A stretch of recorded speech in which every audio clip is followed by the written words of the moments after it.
Hey guys, and welcome to the Relationship Report, where we discuss all things related to dating and relationships. In this video, Kevin Samuels spoke with a 31-year-old caller from the Bay Area in California. The caller was seeking Kevin's insight and advice for finding a partner, but the conversation took a different turn as Kevin challenged the caller on her mindset and expectations. Let's dive into the call and see why Kevin had to kick the caller out to the Bay. Angelique. Hello? Hello, can you hear me? I can. How old are Hi, you? I am 31. 31. Okay. What part of the country are you in? I'm in the Bay Area in California. Okay. What do you got for me? I would just like your insight All you and light some brights in the advice. Bay Area, man. It's just like, everybody. Go ahead. I'm sorry, you cut out. What was that? I What'd you was saying say? something. Go ahead. Okay. I would like your insight on kind of basically assessment and advice for me to find Are you calling in on a the match, topic or are you calling in basically. on your own thing? On anything. I kind of like Okay. I I'm kind of at this place where I'm All single, right, but so do I you am have looking anything for on the my match. topic? High value Well, men, I am a alpha um, females.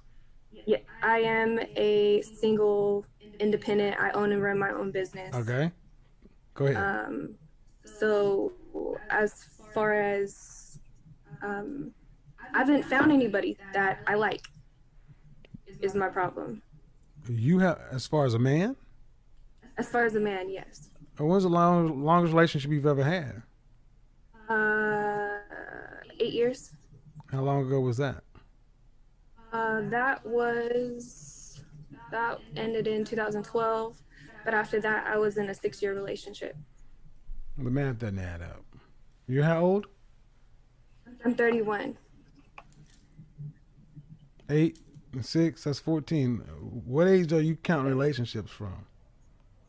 My 8-year relationship I had since I was 16. Okay, well, we count from 18. So from Okay, 18 to that's fine. 24, y'all broke up. What? Okay, then after you broke, after age 24, you got into a 6-year relationship? Correct. What do you mean you haven't found anybody you like? You've been with two men for your Um, adult life. well, uh, Why didn't one of those I, men ask you to marry him? well, the first one I was gonna marry, but it was emotionally unfulfilling for me.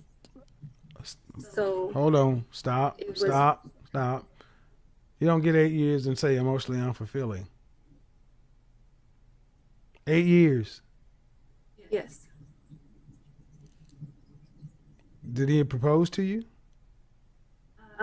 He did not propose to me, but when we did break up, he was sad about us not getting married. It But doesn't matter. anyways, no. So no. If he didn't Yeah, yeah, propose, yeah, there's yeah, no not yeah. getting married. Who broke up? Right, Who right, broke off yeah. the relationship? I did. All right. And what does he do for a living? He worked for Toyota shipping department He where did their what? cars come in from the port. Toyota. Okay, so you made more money than him. Well, that was my earlier relationship, so not at that time, no. Okay, then the next relationship. Then the next relationship, yes, I made more money. And what did that guy do? He did construction. Did you make substantially more money than him? Um, not I wouldn't say substantially, but like maybe 15, All $20,000 right. more. So here's where we come at this. You've had an 8 year and a 6 year relationship. I've been single for 3. Okay. But you, what did you think you're supposed to find out here?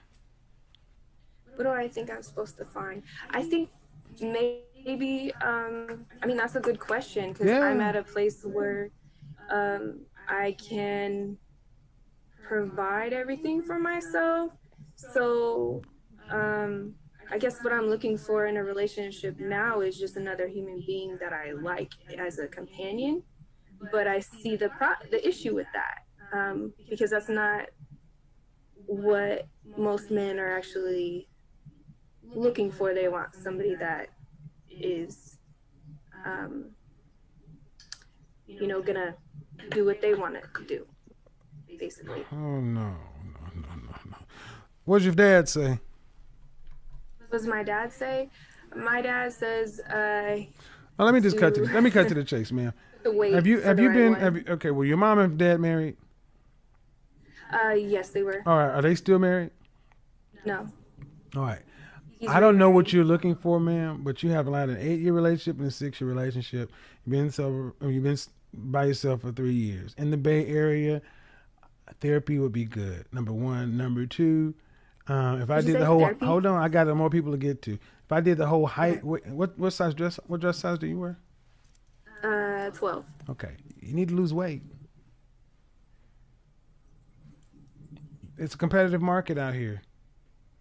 And as an average looking woman, it's nice that you can take care of yourself, but I don't know what it is you're expecting. Sounds to me like you're looking for answers in other people.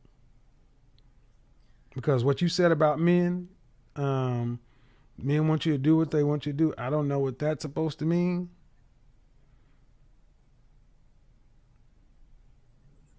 I don't know what that's supposed to mean, but it sounds like a very immature way of looking at relationships, which doesn't surprise me because you've been with 2 people. You're chronologically one age. You're emotionally far much younger.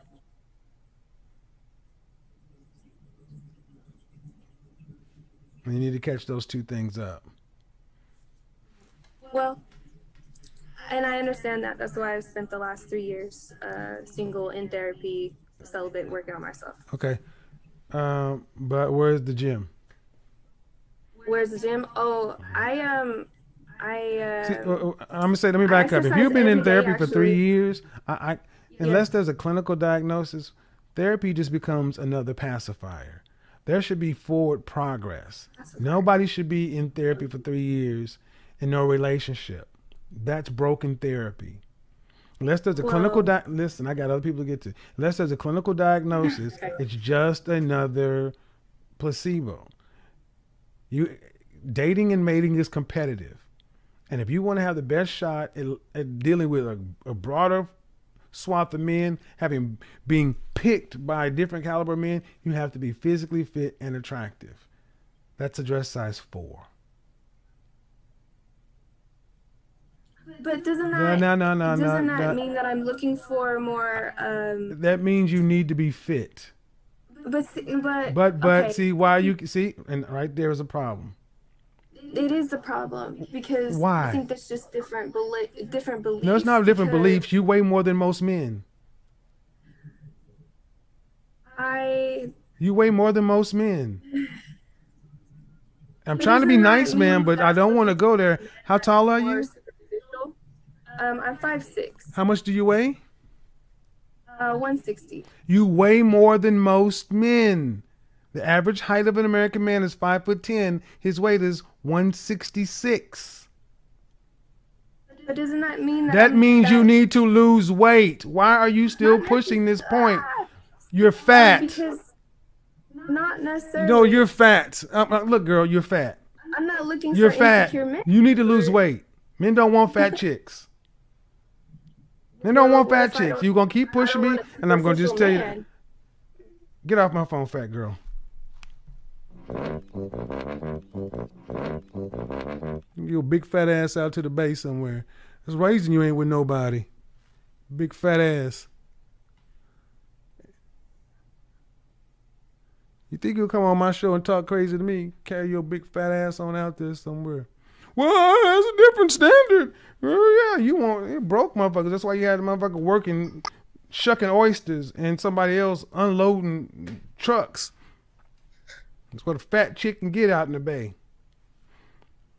In this call, Kevin Samuels bluntly assessed the caller's situation, pointing out her unrealistic expectations and challenging her entitlement. He emphasized the importance of physical fitness and attractiveness in the competitive dating market and urged the caller to prioritize self-improvement. While the caller had to learn the hard way that men don't like fat chicks, it serves as a valuable lesson for those looking to improve their dating life. Men are not insecure simply because they have standards. Thanks for watching, and be sure to let me know your thoughts on the call in the comments below. Don't forget to like and subscribe to the Relationship Report for more thought-provoking content. See you in the next one.